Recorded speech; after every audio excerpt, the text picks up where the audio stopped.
오늘 우리에게 주시는 하나님의 말씀은 레위기 23장 15절에서 22절까지의 말씀입니다. 구약성경 182면입니다. 레위기 23장 15절에서 22절까지의 말씀입니다.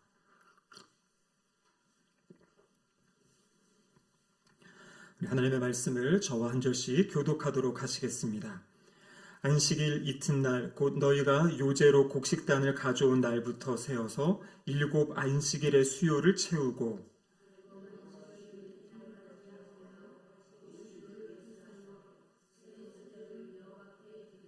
너희의 처소에서 10분의 2 에바로 만든 떡 2개를 가져다가 흔들지니 이는 고운 가루에 누룩을 넣어서 구운 것이요 이는 첫 요제로 여호와께 드리는 것이며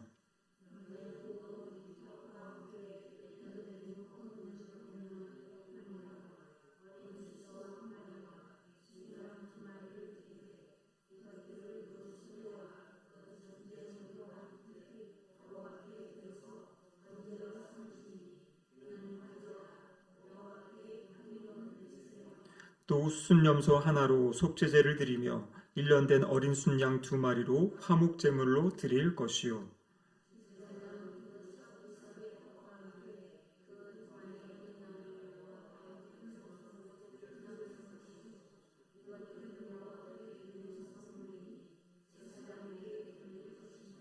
이날에 너희는 너희 중에 성회를 공포하고 어떤 노동도 하지 말지니 이는 너희가 그 거주하는 각처에서 대대로 지킬 영원한 규례니라. 너희의 땅에 곡물을 벨 때에 밭 모퉁이까지 다 베지 말며 떨어진 것을 줍지 말고 그것을 가난한 자와 거류민을 위하여 남겨두라. 나는 너희의 하나님 여호와이니라. 아멘. 이는 하나님의 말씀입니다. 아멘. 함께 기도하시겠습니다. 하나님 아버지 감사드립니다. 이 시간 하나님의 말씀을 또 함께 듣기 원합니다. 성령 하나님이 곳 가운데 임재하여 주셔서 하나님의 말씀이 우리의 마음과 심령 가운데 들려지게 하여 주시옵소서. 설교자 입술을 주장하시사 하나님의 말씀이 온전히 잘 전달되어지고 선포될 수 있도록 도와주시옵소서. 예수님의 이름으로 기도드립니다. 아멘. 오늘은 여호와의 7가지 절기 중에 4번째 절기인 77절에 대해서 살펴보도록 하겠습니다. 이 여호와의 7가지 절기는 이게 봄 절기와 가을 절기로 나눌 수가 있습니다. 우리가 지금까지 살펴본 첫 번째가 어떤 건지 기억하십니까? 유월절. 두 번째는요? 무교절. 유월절과 연계된 무교절. 그 다음에 지난주 살펴보았던 초실절. 그리고 오늘 살펴볼 77절까지 이 4가지의 절기는 이 봄에 있는 절기입니다. 그리고 이제 다음 주부터 살펴볼 3가지, 이 나팔절과 대속제일, 그리고 이제 초막절, 장막절, 이것은 이제 가을에 있는 이제 그런 절기예요. 그래서 이것이 봄에 있기도 하고 서로 연결되어 있는 이제 그러한 절기, 그것을 우리가 지금 이제 흐름상 연결된 것을 살펴보도록 하겠습니다. 오늘 본문 15절에 보시면 이렇게 기록되어 있습니다. 안식일 이튿날 곧 너희가 요제로 곡식단을 가져온 날부터 세어서 7 안식일의 수요를 채우고 이렇게 되어 있습니다. 여기 15절에 보시면 요제로 곡식단을 가져온 날, 이 날이 어느 날일까요? 안식일 이튿날. 요제로 곡식단을 가져온 날. 이 날이 바로 초실절이죠. 지난주에 살펴보았던. 그래서 6월절을 지나고 무교절이 있는데 그 무교절이 있는 그 무교절 7일 사이에 안식일이 하루가 있고 그 안식일 다음 날이니까 일요일, 주일이죠. 그 주일날 요제로 가져온 곡식 그날 초실절로부터 세어서 7 안식일의 수요를 채워라. 7 안식일, 안식일이 7번이라는 거죠. 그러니까 7 곱하기 7, 그 49일이 되는데, 그래서 77, 그래서 77절이라는 것이에요. 7, 일주일에 7일짜리가 7번이 돼가지고, 그래서 7 안식일. 그래서 이제 77절이라는 명칭이 나옵니다. 근데 오늘 우리가 읽은 이 레위기에서는 77절이라는 단어가 등장하진 않아요. 그런데 출애굽기 34장이나 민수기 28장, 신명기 16장에 보면 이 날을 77절이라고 그렇게 명칭하고 있습니다. 그래서 성경에서 오늘 본문은 쓰여있지 않지만 이게 15절 위에다가 7절 이렇게 써놓으시면 다른 성경 본문이랑 읽을 때 이게 좀 같은 날을 이야기하는구나 라는 것을 아시게 됩니다. 자, 이어지는 23장 16절 말씀 같이 한번 읽어보겠습니다. 일곱 안식일을 이튿날까지 합하여 50일을 계수하여 새 소재를 여호와께 드리되. 자, 여기 보면요, 일곱 안식일을 이튿날까지 합한다. 그래서 50일을 계산해 이렇게 되죠. 그러니까 7번이 7일이 7번이니까 49일인데 거기에다가 이튿날 하루를 더하니까 50일이 되는 거예요. 그래서 여기서 나오는 것이 무엇이냐면 초실절로부터 50일째 되는 날이 오순절이라는 것이에요. 오순절. 그래서 우리가 신약 성경에 보면 성령님이 강림하신 날이 오순절이었죠. 근데 구약 성경에는 아무리 눈을 씻고 찾아봐도 오순절이라는 단어가 등장하지 않아요. 사도행전에 보면 그 사도행전 2장과 사도행전 20장에 오순절이 나오고, 그리고 고린도전서 16장에 오순절을 이야기합니다. 이 오순절이 바로 7.7절과 같은 그 절기를 이야기하는 것이에요. 그리고 또 이 오순절 7.7절을 출애굽기에 보면은 맥추절이다라고 또 이렇게 기록하고 있습니다. 그래서 결론적으로 이야기하면 오늘 본문 7.7절 이 절기는 성경의 다른 데에는 오순절이라고도 나오고 맥추절이라고도 나와요. 그러니까 이 세 가지가 같은 한 날을 이제 표현하는 그러한 내용입니다. 근데 이게 어떤 책들을 읽어보다 보면 이게 막 뒤죽박죽 돼 있어가지고 이 날이 이 날인가 이렇게 헷갈릴 수 있는데, 이 세 가지 날은 이제 같은 날을 이야기하고 있는 것이죠. 자, 그럼 7.7절은 어떤 날인가? 다시 한번 16절에 보시면 이렇게 되어 있습니다. 50일을 계수하여 새 소재를 여호와께 드리되, 그렇게 되어 있죠. 새 소재를 여호와께 드린다. 자, 새 소재라는 건 뭐냐면 첫 번째 소산물을 여호와께 드리는 거예요.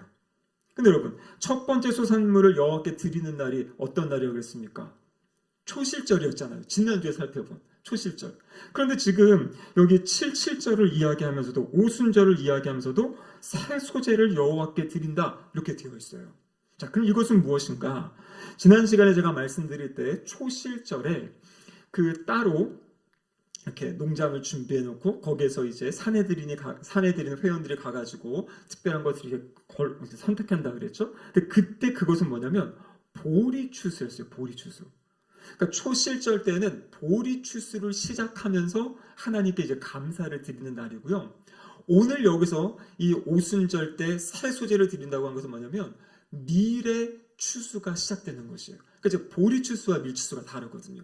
그래서 이 오순절, 칠실절은 이 초실절 때 시작된 보리추수가 마무리되는 날이기도 하고, 그리고 이제 밀추수가 시작되어지는 날, 이 날이 바로 오순절 7.7절이다. 그래서 오늘 본문에서 새 소재를 드린다라는 것은 이제 밀의 첫 번째 소산물을 하나님께 드리는 날, 그것을 이야기하고 있는 것입니다.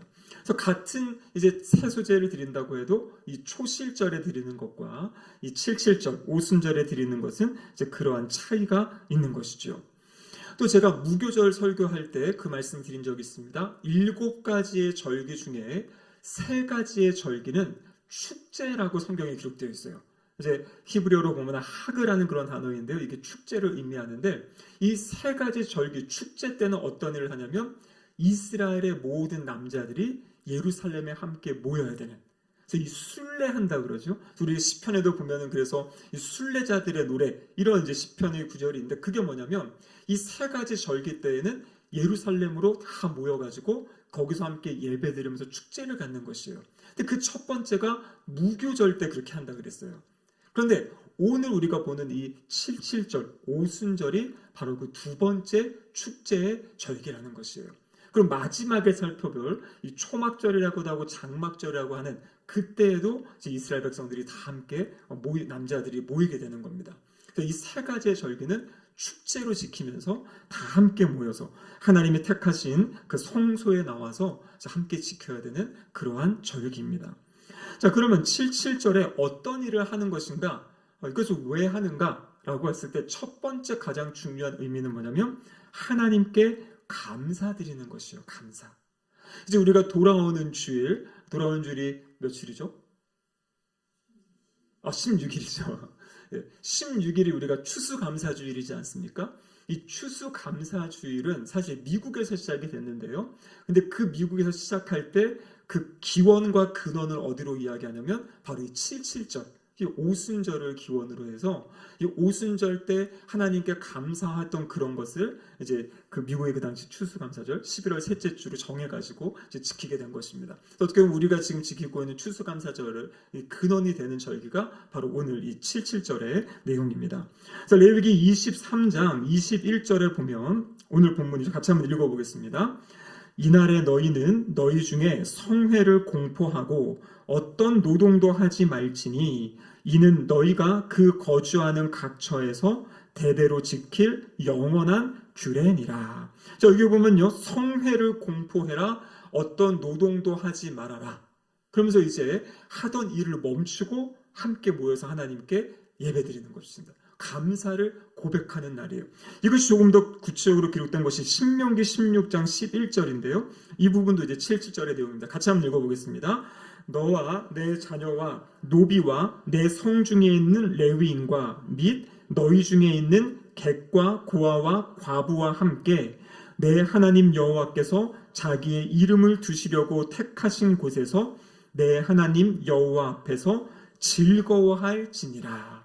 그러니까 함께 모여서 지금 즐겁게 지키는 그 절기가 바로 77절입니다. 그래서 그 모여가지고 하나님께서 우리에게 이 보리 추수를 이제 완전하게 마치게 하신 것에 감사하고요. 또 이제 밀 추수를 시작하게 하는 것에 감사하는 거죠. 그래서 하나님께서 우리에게 곡식을 주시고 또 우리에게 내려주신 그 은혜를 기억하면서 하나님께 감사의 그런 고백을 드리는 날, 이 날이 바로 77절이다라는 것입니다. 우리의 모습을 보면요, 급하고 아주 막 어려울 때는 하나님께 막 매달리고 하나님께 기도하다가 그리고 막 그러다가 근데 그것이 이제 해결되어지고 풀어지면요, 때로는 이 감사도 잘 할 줄 모르고 언제 그랬냐는 듯이 또 바쁘게 또 살아가는 그런 모습이 바로 우리의 모습입니다. 그래서 중요한 것은 이 절기 하던 일을 멈추고 생각하는 것이에요. 하나님이 이 시간 동안, 이 기간 동안에 나의 삶에, 우리 가족에, 또 우리 공동체에 주신 은혜가 무엇인지를 생각하라는 거죠. 그래서 다윗도 시편 103편 2절에 보면 이렇게 이야기합니다. 내 영혼아 여호와를 송축하며 그의 모든 은택을 잊지 말지어다. 지금 자기 영혼을 향해 이야기하는 것이에요. 자신이 까먹는다는 것이에요. 자꾸 하나님께 감사하고 하나님께 고백해야 되는 것들을 잊어버리고 까먹고 어떤 현실에 찾아온 어려움들, 어떤 불만, 불평 이런 것들을 이제 이야기하는 그런 모습들에서 내 영혼아 하나님이 주신 그 은혜, 은택을 잊지 말 것을 이야기하고 있습니다. 제가 예전에도 한번 이 설교 가운데 말씀드린 적이 있는 것 같은데요. 이 탈무드에 보면 그런 말이 있다 그래요. 하나님이 인간의 머릿속에 이 두 개의 주머니를 주셨다. 여러분, 근데 우리 내에 보면 실제 좌뇌와 우뇌가 뭐 이렇게 있다고 하는데요. 여기서 말하는 두 주머니는 뭐냐면 잊어버릴 것을 담는 주머니가 하나 있고 기억해야 될 것을 담는 주머니가 있다. 그래서 잊어버릴 건 잘 잊어버리고 좀 기억할 건 잘 기억해야 되는데, 근데 이 깨어진, 이 죄 때문에 깨어진 우리 인간의 모습은 뭐냐면 잊어버려야 될 것은 잘 기억하고 그리고 기억해야 될 것은 잊어버리는, 까먹는 거예요. 그러니까 어떤 사람이 나에게 상처 주고 아픔 주고 막 이런 거는 좀 빨리 용서하고 잊어버려야 되는데, 그거는 진짜 마음 가운데 그냥 꼭 가지고서 그냥 계속, 그렇죠? 내 마음이 힘들고 어렵고 그걸 묵상하는데, 어떤 사람이 나에게 베풀어준 은혜와 호의는 쉽게 잊어버리는 거예요. 언제 그랬냐는 듯이. 그러니까 정말 어떤 사람이 나에게 많은 것을 잘해주더라도 한 가지 딱 내 마음에 틀어지는 게 있으면 우리는 뭘 보냐면은 한 가지로 보잖아요. 그러면서 저 사람이 원래 속은 저랬나 봐 그러면서 이제 막 원망하고, 근데 그것이 어떻게 보면 깨어진 마음인데요, 이것이 감사하지 못하는 마음, 이것이 하나님을 떠나 있는 사람들의 모습이라는 것이에요. 그래서 하나님께서는 이렇게 특별히 명절을 정하시고 절기를 정하셔서 어떤 기간을 돌아보게 하고 그 기간을 통해서 하나님께 감사하는, 또 주변 사람들의 감사를 표현할 수 있는 그 시간을 준 것이 바로 77절 이 명절의 의미이다라는 것입니다. 그리고 또 한 가지는 뭐냐면 이 감사를 이제 생각하고 받은 복을 세워보고 그리고 이제 그것을 하나님께 이제 감사의 고백을 하는 거죠. 첫 번째로 할 것은 감사는 입술로 고백해야 되는 것이에요.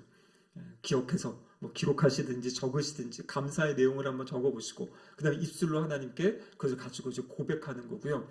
또 한 가지 이 77절에 했던 것이요. 신명기 16장 10절에 보면 이렇게 기록되어 있습니다. 같이 한번 읽어보겠습니다. 내 하나님 여호와 앞에 77절을 지키되 내 하나님 여호와께서 내게 복을 주신 대로 내 힘을 헤아려 자원하는 예물을 드리고. 여기 보면요, 그 감사를 무엇으로 표현하라고 이야기하냐면 예물을 드려서 하나님께 표현할 것을 이야기하고 있습니다. 여기 보면 핵심은 자원하는 예물이에요. 그러니까 누가 어떻게 해라 정해주는 게 아닙니다. 내가 자원하는 건데 기준이 앞에 나와 있어요. 뭐라고 되어 있습니까? 내게 복을 주신 대로 내 힘을 헤아려 이렇게 되어 있어요. 이 힘을 헤아린다는 것이 원어적으로 해석하면 뭐냐면 내 힘이 닿는 대로. 그러니까 하나님께 주님 제가 이렇게 하나님 감사합니다라는 것을 그 예물을 통해서 힘이 닿는 대로 하나님께 예물을 드리면서 표현하라는 것이에요. 그러니까 이거는 누가 어떤 기준을 정해주는 것이 아니라 내 안에 내 그 감사의 표현. 제가 지난 월요일에 성경 공부하는 세미나를 다녀왔는데 그때 그 목사님이 이제 여러 주제 가운데 헌금에 대한 이야기를 하시다가 제 마음에 탁 와닿은 게 있었어요.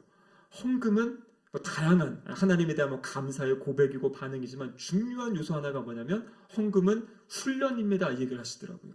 어떤 훈련이냐면 우리가 가장 크게 여기고 소중하게 여기는 것이 하나님인데 거의 그 하나님의 자리에 차지하려고 하는 것이 무엇입니까? 재물이라고 예수님 말씀하셨잖아요. 그러니까 하나님을 선택하는 훈련. 이 재물이 이것을 하나님께 드려도 나의 삶이 하나님이 책임져 주실 것이라는 어떤 그 믿음의 훈련이 바로 하나님께 예물을 드리는 훈련이다. 그래서 구약에 보면은 하나님 앞에 나올 때 빈손으로 나오지 말라라는 그런 말씀들이 이것이 여러분 하나님이 우리가 드리는 그 물질이 필요하셔서 그렇게 하셨겠습니까? 아니죠. 하나님이 그 마음을 통해서 우리를 훈련시키시고 그 준비시키시고 고백하게 하는 것이죠. 물질이 나의 삶의 주관이 아니라 나의 삶의 최고의 이것이 아니라 하나님이십니다라는 것을 하나님께 물질을 내어 드리면서 그것을 이제 고백하게 하는. 그래서 이 77절 감사의 절기에 하나님이 주신 은혜를 기억하면서 힘이 닿는 대로 하나님께 예물을 올려드리는 그것이 바로 이 77절에 나와 있는 그 정신이다라는 것이죠. 그리고 이 77절은 또 한 가지가 있는데요. 이날은 이웃 사랑을 또 실천하는 것이에요. 그러니까 하나님께 드리고요. 그럼 하나님께 드린 것이 또 어떻게 되냐면 이웃들과 나눔이 되는 것이죠. 자, 그 레위기 오늘 본문 23장 22절 말씀인데요. 우리 같이 한번 읽어보겠습니다. 너희 땅에 곡물을 벨 때에 밭 모퉁이까지 다 베지 말며 떨어진 것을 줍지 말고 그것을 가난한 자와 거류민을 위하여 남겨두라. 나는 너희의 하나님 여호와이니라. 이렇게 되어 있죠. 여기 보면은 이제 땅에 곡물을 벨 때 추수할 때 지금 이야기하는 거죠. 이제 77절부터 또 밀추수가 시작이 되는데 뭐라고 이야기합니까? 밭에 모퉁이까지 다 베지 마라. 그리고 이렇게 줍다가 떨어진 것 그것을 또 다시 줍지 마라. 이렇게 이야기하고 있죠. 그래서 그것은 가난한 자와 거류민을 위하여 남겨두어라. 이렇게 말씀하시는 거죠. 그래서 이것이 바로 룻기에 나타난 이삭 줍기의 모습인 거죠. 그래서 이 이스라엘 공동체 안에 연약한 사람, 특별히 이것을 필요로 한 사람 누구냐면 가난한 사람들, 거류민들, 외국에서 찾아온 사람들, 고아와 과부와 이러한 가정들이 그 밭에 가서 그것을 줄 수 있도록 또 밭 모퉁이에 있는 것은 직접 이렇게 베면서 그것을 가져갈 수 있도록. 그래서 어떤 성경학자들은 이것은 하나님이 만드신 이스라엘 백성들을 위한 사회 복지 제도이다. 근데 이거를 그냥 받은 걸 그냥 막 나눠주는 게 아니라 그들이 무엇인가 일하고 무엇인가를 해서 얻어가는. 그래서 이거는 뭐 그냥 주세요가 아니라 하나님이 이것은 그들의 것이다라고 딱 남겨놓은 것. 그래서 이제 당당하게 자신 있게 자신들의 취할 것을 취할 수 있게 하신 그러한 것이다라는 것을 이야기하고 있는 것입니다. 그래서 이 부분들이 함께 자신이 하나님이 주신 그것을 그 자신만 기뻐하고 누리는 것이 아니라 이것을 이제 이웃과 나누는, 이웃과 함께 이렇게 나누는 어떤 그러한 모습들을 이제 보게 되죠. 그래서 어떤 교회들은 추수감사절 헌금 이런 거는 교회에서 쓰지 않고 이 전액을 그냥 이웃에게 이렇게 나누고 또 섬기는 어떤 그런 교회들도 있죠. 그리고 뭐 교회 사정에 따라 다르겠지만 아예 그렇게 선포를 하고 이번 추수감사 헌금은 어디를 돕겠습니다 하면 성도님들이 그 마음을 모아가지고 또 그 헌금을 가지고 또 이웃을 또 섬기고 돕는 어떤 그런 모습들. 그래서 이것이 하나님이 우리에게 그 기대하시는 삶의 모습이다라는 것이죠. 그래서 하나님께 드리고 이웃과 나누면서 하나님의 주신 복을 또 감사하고 고백하는 그런 모습들을 오늘 본문이 우리에게 가르쳐주고 있습니다. 자, 그래서 이것은 이제 이 농업적 의미에서 원래 시작된 추수감사절의 의미입니다. 근데 이 의미에다가 이스라엘의 역사가 진행되면서 한 가지 역사적인 의미가 이제 추가가 돼요.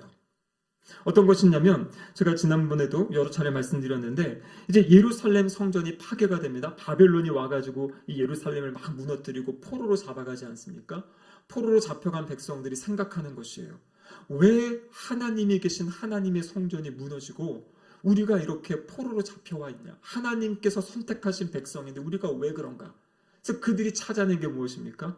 하나님의 말씀을 버리고 하나님을 떠나서 우상을 숭배했기 때문이다. 그래서 그때부터 하나님 말씀을 연구하는 일들이 시작이 되는 거죠. 그 포로지에서. 그 대표적인 인물이 바로 에스라, 학자 겸 제사장이었던 에스라. 그래서 거기서 자신이 먼저 하나님 말씀을 잘 배우고 그 말씀을 실천하고 그 말씀으로 이제 백성들을 가르치겠다. 이제 그 마음을 가지고 에스라가 이제 귀한 공동체에 와서 실제 그런 일을 하게 되죠. 그래서 그때부터 포로지에서부터 성전이 없으니까요. 함께 모일 수가 없죠. 그래서 그들이 만든 것이 회당을 만들게 돼요. 그래서 회당을 만들어서 그래서 하나님의 말씀을 같이 배우고 말씀을 연구하는 이제 그런 일들이 일어나게 됩니다. 근데 이때 말씀을 연구하다가 언제 이스라엘 백성들이 이제 우리가 이스라엘 백성으로 시작이 되었는가 이 시점을 정하는데 이들이 언제로 그걸 잡았냐면 하나님과 신의 산 언약을 맺은 순간 언약을 맺은 날. 그러니까 출애굽기 19장 20장에 나와 있는 그 언약을 맺지 않습니까? 이 애굽에서 나와서 홍해를 건너고 시내산까지 가잖아요. 그런데 성경을 연구하다 보니까 그날이 언제냐면 애굽에서 출애굽한 날로부터 그때를 하나님께서 그 6월절이 1월 14일이고 출발한 날이 1월 15일이지 않습니까? 근데 출애굽기 19장 1절에 보면 뭐라고 되어 있냐면 셋째 날 초하루예요. 그러니까 이때가 3월 1일이거든요. 1월 15일에 출발해가지고 3월 1일이니까 약 45일의 기간입니다. 그리고 거기서 머물고 이 자료 가운데 이 시반월 6일에 율법을 받았다. 이런 이제 기록들을 찾은 거예요. 계산해 보니까 애굽에서 나와서 50일째 되는 날 시내산에서 율법을 받았다. 이것을 이제 이들이 찾아냈다 그래요. 그래서 유대교의 시작이 언제인가 출발이 언제인가를 이야기하면 언제냐면 바로 시내산에서 율법을 받은 날. 그날이 바로 근데 50일째 애굽에서 나온 지 50일째 되는 날. 그래서 오순절. 그래서 오순절날 유대교가 시작이 됐고 출발이 됐고 그날이 하나님과 이스라엘 백성들이 언약을 맺은 날. 그래서 이 오순절이 율법을 받은 날로 이제 기록이 되는 거예요. 어떤 책들을 읽다 보면 어떤 때는 오순절이 뭐 감사한 날이었다 하다가 어느 날은 또 말씀 받은 날 이렇게 있는데 원래 농업적 의미에서는 말 그대로 감사의 날이었고요. 추수한 이후에. 그런데 이것이 역사가 지나가면서 여기에 역사적인 의미가 하나가 이제 첨부가 된 것이에요.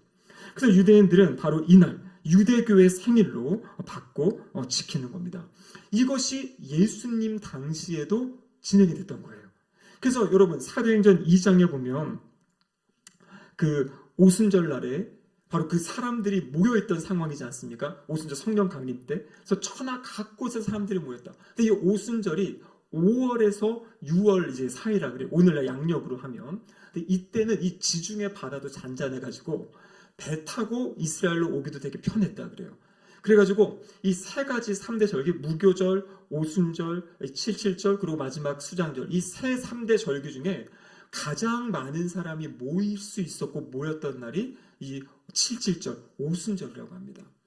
그래서 성령 강림이 있던 그날 보면은 막 그 주변에 있던 사람들이 다 오지 않습니까? 성령님이 딱 찾아오셨을 때 막 각종 방언으로 막 여기서 말하는 방언은 외국어입니다. 그래서 그 지방에서 어떤 사람들이 자신들의 말로 이 사람들이 하나님을 찬양하고 높이는 것을 막 듣게 되잖아요.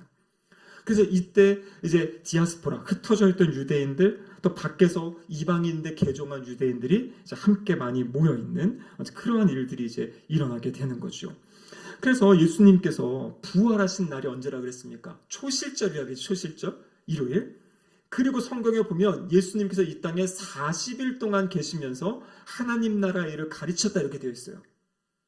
그리고 10일이 지난 오순절날, 50일째 되는 날 성령님이 임하신 거예요. 이곳에 120명이 모여서 함께 그 기도했던 그곳에 임하신 거예요. 그러니까 이 오순절의 의미가 잘 보면 유대교의 출발로 지켰던 그날이 이제 어떻게 됩니까? 교회에 출발하는 그런 날이 돼요. 그러니까 이 하나하나 보면 이게 참 신비롭습니다. 이게 탁탁 맞아 떨어져 가는 이제 그러한 역사거든요. 자, 이 오순절 성령 강림 이 날이 어떤 의미가 있는지 살펴보면요. 아까 말씀드린 대로 구약에서는 율법을 받은 날이라고 그랬습니다. 근데 이 율법을 받았는데 이스라엘 백성들이 율법을 깨트리고 언약을 파기했잖아요. 그래서 하나님께서 이들을 이제 바벨론 포로로 잡혀가게 하셨죠.